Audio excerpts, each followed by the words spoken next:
Hey, what time do you think it is? Looking at the clock, it's only 5:30. What time? It's only 5:30. What's the matter, getting up so early in the morning? I answered groggily, but Justin continued relentlessly. What do you mean only 5:30? It's common sense for a wife to wake up earlier than her husband, get ready, and have breakfast prepared. Hearing Justin rant like this so early in the morning left me in disbelief. What era is he talking about? It sounded like a line from a mean mother-in-law in an old drama. Since marrying him, we had separate baths and bedrooms, with no intimate relations at all. Then one day, he collapsed at work and had to be rushed to the hospital for emergency surgery. As I waited outside the operating room, I heard a young doctor scream. Yikes! What on earth is this? Through this surgery, I would come to discover a surprising secret about him. And also how tough my situation really was. Realizing that I couldn't go on like this, I decided to regain my true self with the help of someone. My name is Susan, a 42-year-old housewife helping with the family business.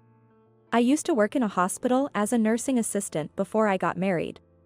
I enjoyed my job well enough, but among my friends, I was the only one not married. Both my parents had passed away, leaving me feeling all alone at home, and I was in a hurry to get married.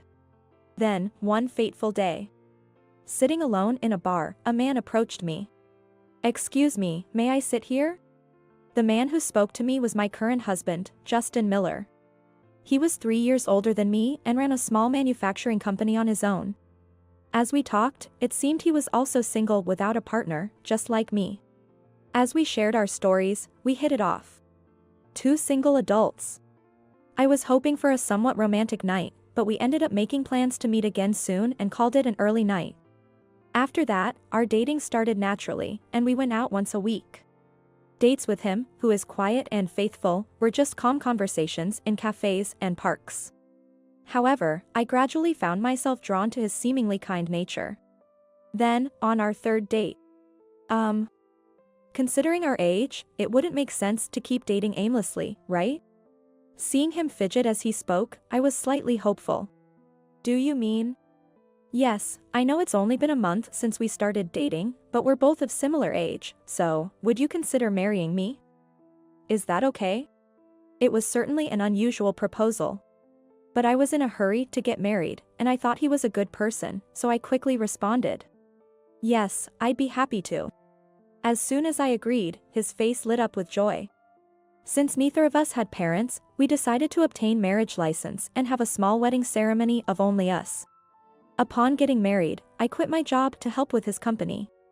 And so, my married life with him began. But it also marked the start of days filled with suffering. We had no physical relationship from the time we met until we got married. I thought he was just a serious person who wouldn't casually enter into relationships with women. I believed that once we got married, we would naturally enjoy a married life. But that belief was. But on the very first day of our marriage, he set some unexpected rules. I'll sleep in the bedroom, so Susan, please sleep in a different room. Also, I often come home late because of work. So please take your shower first. Surprised by his statement, I couldn't help but respond with a tone of disbelief. Eh? You mean we're going to sleep separately? Even though we're newlyweds. Even when I asked, he just nonchalantly insisted on his point of view. I can't sleep well when I'm in the same room with someone else. And the bathroom is too small for us to share, isn't it? Despite my frustration with his reasoning, I didn't want to start an argument on the first day, so I didn't say anything more. The next morning, I was startled awake by a loud voice before my 6 a.m. alarm. Hey! What time do you think it is? Looking at the clock, it's only 5:30. What time? It's only 5:30. What's the matter, getting up so early in the morning? I answered groggily, but Justin continued relentlessly. What do you mean only 5:30? It's common sense for a wife to wake up earlier than her husband, get ready, and have breakfast prepared. Hearing him rant like this so early in the morning left me in disbelief. What era is he talking about? It sounded like a line from a mean mother-in-law in an old drama. I thought so, but when I looked at his face, I saw a fierceness I had never seen before. Feeling that it was not wise to contradict him, I immediately got dressed and started preparing the meal. Although it might seem obvious, we still eat meals together even if we use separate bedrooms. As we sat opposite each other eating breakfast, something caught my attention. It's already July, yet he is wearing a long-sleeved sweater. Thinking that I might have to prepare summer clothes for him, I asked Justin. I'm sorry for only having a sweater available at this time of year. I'm supposed to prepare summer clothes for you, right? At my question, he seemed to choke on his food, coughing and sputtering as he replied. Ahem, ahem. No, I dress like this all year round, I don't need summer clothes.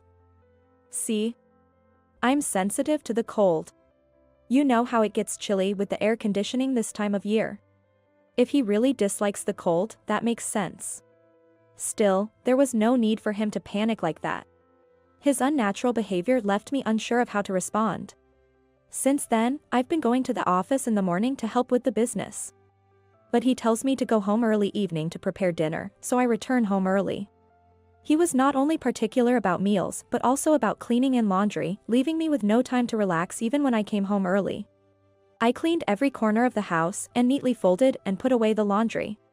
Preparing dinner and taking a shower before he returned became my daily routine after getting married. He was the type of husband who adhered to old-fashioned roles, not lifting a finger at home. I understood he was busy as a business owner, but I wished he would help out with the household chores a bit. I thought so, but saying anything that might upset him could lead to another outburst. While making dinner, I suddenly wondered. What did I get married for? Since our bedrooms are separate, we have no intimate relations at all. At this rate, despite being married, I don't feel happy at all. Far from being happy, I might be losing sight of who I really am. Thinking this, I suddenly felt overwhelmed and tears began to flow endlessly. As I sat there crying alone, around 5 p.m. my phone rang. It was a female employee from our company. Oh, Mrs. Miller, it's terrible. Mr. Miller suddenly collapsed. We've called an ambulance, so please head to the hospital right away. Hearing this, I was lost for words. Sensing my state, the employee calmly told me the name of the hospital. Trying to calm myself, I thanked the employee and immediately called a taxi. At the hospital, I gave my name at the reception and was guided to the treatment room where he was. I was told to wait outside, so I sat down on a chair in front of the door. The door to the treatment room opened, and out came Dr. Nathan Taylor, a veteran doctor about the same age as Justin. I stood up and approached Dr. Taylor. Excuse me, I'm the wife of Justin Miller. How is my husband's condition? Are you his wife? Your husband's life is not in danger, but he needs to be admitted to the hospital immediately for surgery. Eh? Is that so? Then, please take good care of him. After greeting Dr. Taylor, I didn't see Justin but just completed the paperwork for his admission and surgery before heading home. Normally, I would have stayed by his side. Dr. Taylor and the nurses might have thought I was a cold wife, but since Justin and I weren't close, I couldn't bring myself to stay with him. Then, on the day of the surgery, I didn't see Justin before the surgery. I arrived at the hospital around the time it was supposed to start. While waiting outside, I heard a young man scream from the operating room. Ah. Yikes. What on earth is this? What are you saying as the doctor? I wondered if the one screaming was an assistant doctor. The young doctor seemed scared, and the lead surgeon was trying to calm him down. Still, the young doctor responded with a voice that seemed about to tremble. But, I've never seen such an incredible tattoo before. What should we do? Calm down. It won't interfere with the surgery. I wondered what all the fuss was about. The voices were loud enough to be heard outside the operating room. They mentioned something about a tattoo. The assistant might seem unreliable, but the lead surgeon seemed competent, so I waited for the surgery to end with peace of mind. A few hours later, the surgery ended, and 2 doctors came out. One was the young doctor, Dr. Thompson, who had screamed earlier, looking as if he had seen something unpleasant. The other was the lead surgeon, Dr. Taylor, whom I had met before. Dr. Taylor looked at Dr. Thompson with a somewhat disdainful expression. Dr. Thompson seemed like a well-off young man who was unaccustomed to hardship. I stood up and looked at Dr. Taylor. Beside him, Dr. Thompson apologized to me with a look of regret. I'm sorry about your husband's tattoo on his back. Hey. Stop that. I didn't quite understand what the two were talking about. Dr. Thompson's words especially caught my attention. Excuse me. You've been mentioning the tattoo. What's that about? Both doctors looked surprised at my question. Ma'am. It's about that large demon tattoo on your husband's back. It covers his entire back, doesn't it? I was taken aback by Dr. Thompson's unexpected response. So, that's why Justin kept the bath and bedroom separate. Dr. Taylor maintained a calm demeanor. I apologize for the disturbance. The surgery went smoothly. Your husband is fine now. Can I talk to him now? Yes, you'll be able to see him shortly. After waiting for a while, I was led to the treatment room. Justin, there, who had woken up from the anesthesia and was wearing a hospital gown, lay down. Noticing me, he looked uncomfortable. I didn't want you to see that, Susan. Why are you here when I didn't call for you? Faced with his brusque attitude, I couldn't even say, how are you feeling? Justin seemed to think it was a problem that his tattoo was discovered. Though the demon on his back was not visible, the tattoo around his shoulder was clearly visible through the hospital gown. Still, I wondered why he thought he could keep such a large tattoo hidden forever. Although I was curious, considering it was after his surgery, I decided the conversation could wait and didn't ask anything about it. Justin remained sullen, turning away. Dr. Thompson looked at us alternately with curiosity, asking me, aren't you going to say something to your husband? I didn't know what to say at such a moment. Then, Justin spoke up. Susan, if you have no business here, then just leave. What? Not what? Standing there looking glum, it's like a viewing and I hate it. If you understand, then please go home. Dr. Thompson frowned and tilted his head at Justin's manner of speaking. He must be wondering if we are really a couple. Right. It seems pointless to stay, so I'll be going. In the end, I left the hospital as he had demanded. Unable to bring myself to go straight home, I dined out. As I was walking out of the restaurant, a man called out to me from behind. Susan. Turning around, I saw Dr. Taylor, the attending physician who had helped us earlier. Dressed in a suit, he seemed to be on his way home from work. Ah, thank you for earlier. I tried to thank Dr. Taylor, but he started speaking as if to cut me off. I was wondering how Justin could have such a nice wife. But it seems there's some complication? From his tone, it seemed he had known Justin for some time. What do you mean? Oh, sorry for being so direct. It just seemed odd to me that a wife wouldn't stay by his side when he's been rushed to the hospital from his workplace. I'm sorry for causing any inconvenience to the hospital staff. I apologized, thinking I might have inconvenienced the hospital. However, he shook his head and replied. No, that's not what I meant. It's just that you seemed unaware of his tattoo. That caught my attention. Dr. Taylor seemed to know something about Justin's tattoo. Curious, I asked him for more details. Dr. Taylor shared that he and Justin had been classmates in middle school. Justin was quite the troublemaker back then, often riding around with his biker gang. And rarely attending school. To intimidate others, he got a large demon tattoo on his back around that time. Dr. Taylor, who was the student council president then, couldn't stand such delinquency among his peers. We were in the same class in our first year. We weren't particularly close, but Justin wasn't always a bad guy.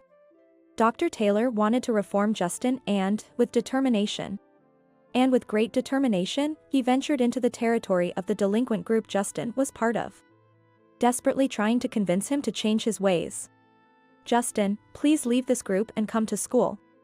Despite his desperate plea in front of the delinquents, Dr. Taylor was badly treated by Justin's friends. However, his efforts seemed to have had some effect, as Justin started attending school again and later went on to a correspondence high school. I was astonished to learn about Justin's past. Justin doesn't seem to remember me anymore. But I'm glad he reformed and started working seriously. However, it seems your marriage to him isn't straightforward. It seems even to others that my relationship with Justin isn't normal. Thinking about it makes me feel embarrassed and disheartened. It's truly embarrassing. To think our unnatural relationship is so apparent. He gently shook his head again. No, it's not you who's unnatural. It seems Justin is the one neglecting you for some reason. Reflecting on his words, I began to feel the same. Somehow, I found I could talk to Dr. Taylor about anything. Perhaps as a doctor, he's accustomed to offering support to patients' families in times like these. I felt a mix of gratitude and guilt for burdening him with my troubles. I'm sorry, Dr. Taylor, for troubling you with such personal matters concerning a patient's family. No, I'm not speaking to you as a doctor right now, but as an individual. Back in the day, I couldn't stand his delinquency and confronted him about it, but now, for a different reason, I find myself unable to forgive him again. At that moment, I couldn't grasp the full meaning of his words. A different reason? When I asked, he showed a shy smile. Well, that aside, if you ever find yourself confused about Justin, please feel free to consult me. I might be able to help in some way. Talking to the empathetic Dr. Taylor made me feel like I could share anything with him. He knew a lot about Justin's past. So, sharing my current situation might help find a way to resolve my troubles. With that thought, I detailed to Dr. Taylor everything from when I met Justin up to the present. He listened intently, his brows furrowed in a stern expression. Something's off. What was he thinking when he got involved with you? I don't really understand his feelings either. As I responded, tears started to well up in my eyes. Talking to someone made me realize how dissatisfied I am with the way I'm living now. I understand. Just leave it to me for now. I felt guilty for troubling someone with my personal issues. Yet, his kindness made me feel relieved and filled my heart with warmth. I decided to resolve the ambiguous relationship with Justin, with Dr. Taylor's help. The next morning, I visited Justin's hospital room. Dr. Taylor had informed me that Justin's post-operative recovery was stable, so I wanted to talk to him. However, even when I arrived, Justin kept looking out the window, refusing to meet my eyes. Still wanting to clarify the truth, I didn't hesitate to question him. Why did you keep silent all this time? With such a large tattoo, it was bound to be discovered eventually.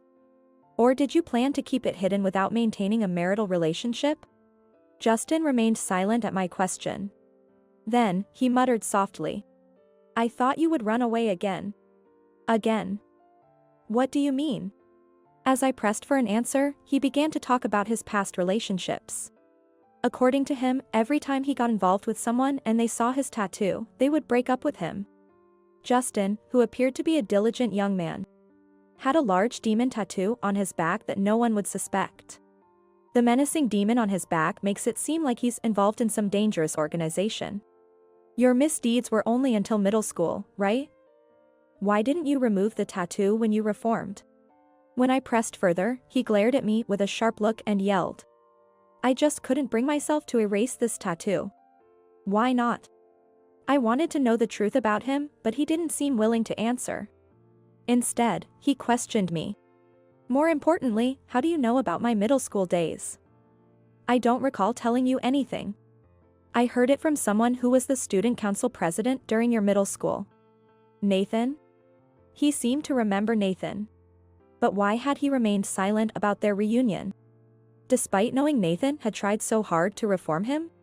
Why didn't you say a word of thanks to Dr. Taylor? He remembers you clearly. And it's thanks to him that you were able to reform and become who you are today, isn't it? At my question, he tilted his head. You're misunderstanding something.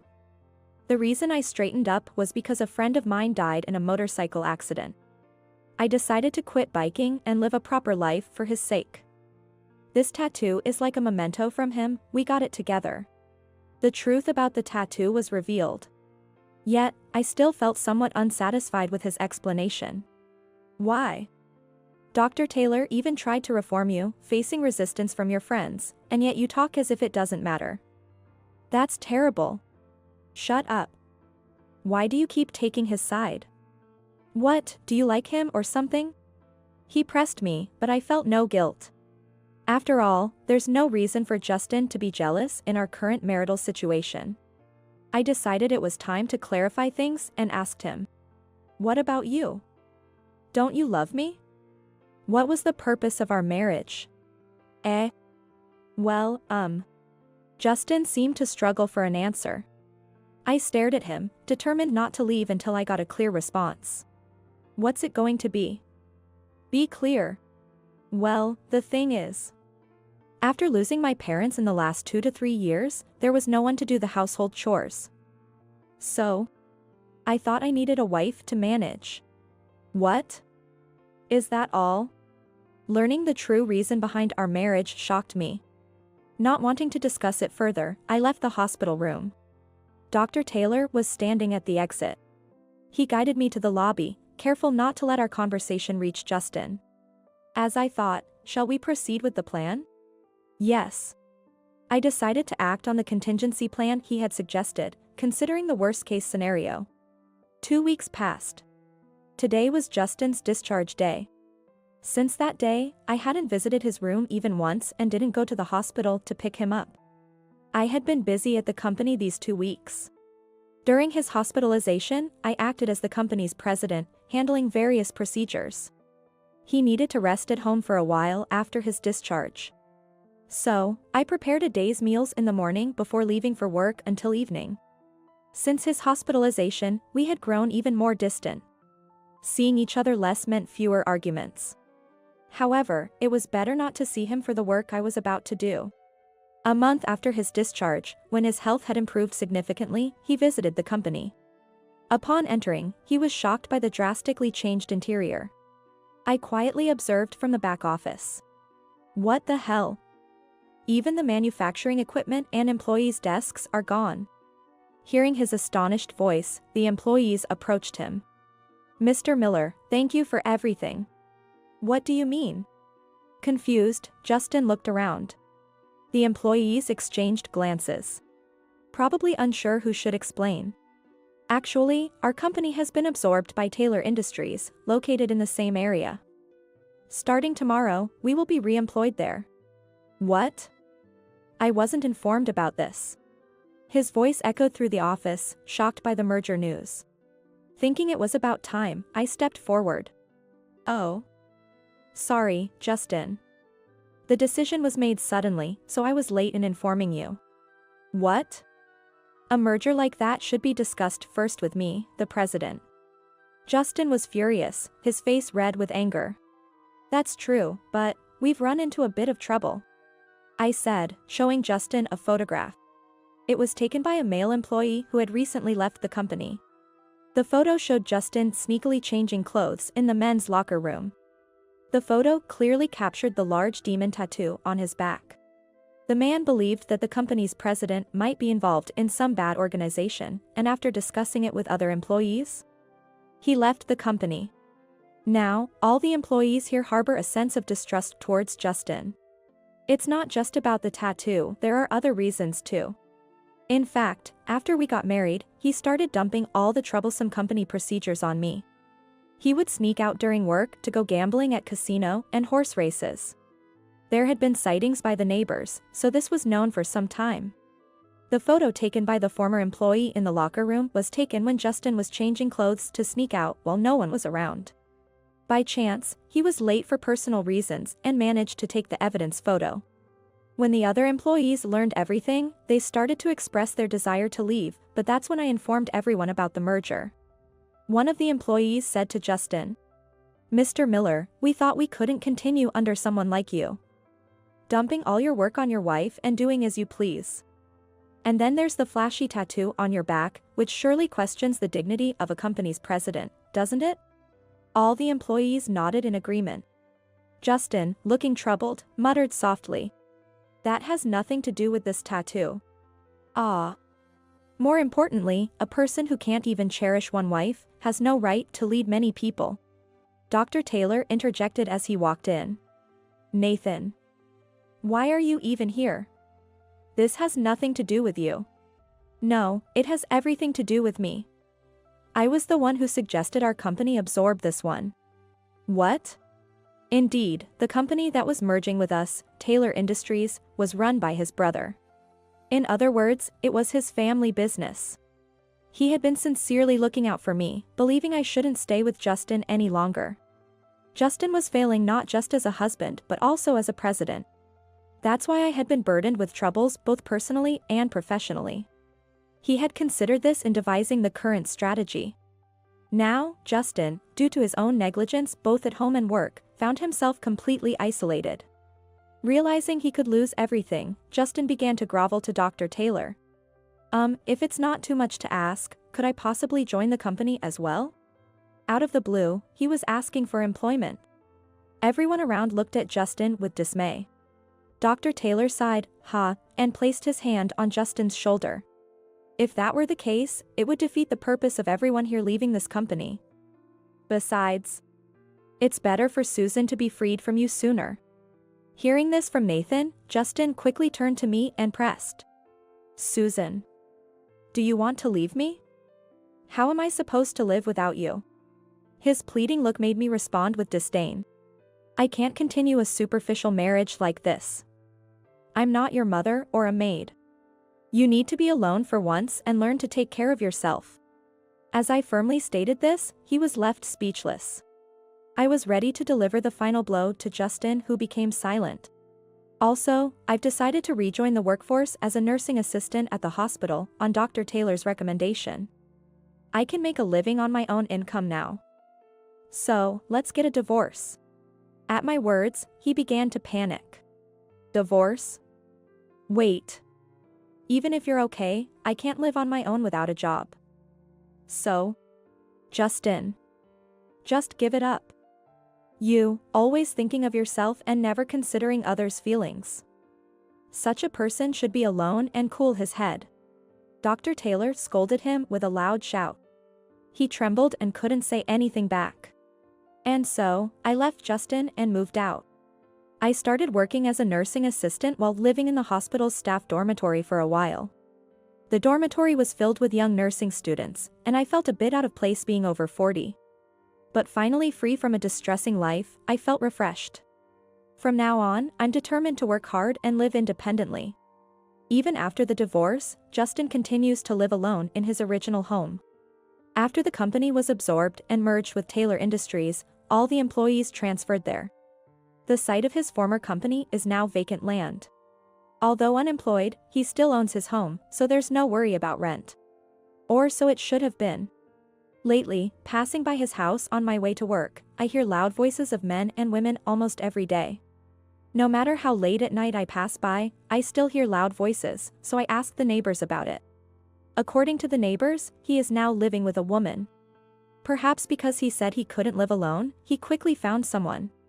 But she is complaining about him to the neighbors. When asked what the complaints were, it was as I expected. With no income and unwilling to do any household chores, Justin, as always, leaves all the cooking, cleaning, and laundry to his partner. It seems they argue daily as his partner vents her frustrations at him. At worst, they throw things at each other, and the sound of breaking glass echoes throughout the neighborhood. Perhaps, the tattoo he initially hid was also discovered, adding to the complaints against him. It seems that a man like Justin never learns, no matter who he's with. The neighbors seem to be troubled by the noise from his house every day, well into the night. But after a while, someone apparently reported the noise disturbance to the police, and he was ordered to leave. I heard from the neighbors that they broke up at the same time as the eviction. Incidentally, I often see him wrapped in cardboard at the park, seemingly still without a job. Being homeless probably makes it even harder for him to find a new job. If I ever get approached by him, I plan to ignore him and walk away. But I probably won't have to worry about that anymore. After completing my training, I was given a significant salary increase as a nursing assistant at the hospital by assessment of my work performance. Thanks to my over 20 years of experience being considered, I moved to an apartment suitable for living alone and bought a car, considering the night shifts. Now that I'll be commuting by car, it's unlikely I'll unexpectedly run into the homeless Justin, unless something extraordinary happens. I often see Dr. Taylor at work. Thanks to him, I've become more positive about life. Now, I feel like I've completely regained my original self. Interestingly, he has also been through a divorce and seems to be single now. There's a lot of whispering among the staff that Dr. Taylor and Susan might remarry. But I'm content with my life as it is now, so I'm not really thinking about marriage again. Dr. Taylor, who enjoys his freedom, probably feels the same way. Dr. Taylor and I, being so similar. I don't think we'll ever date, but I hope to continue seeing each other at work and remain good friends. Finding a friend with whom you can talk about anything at this age is rare.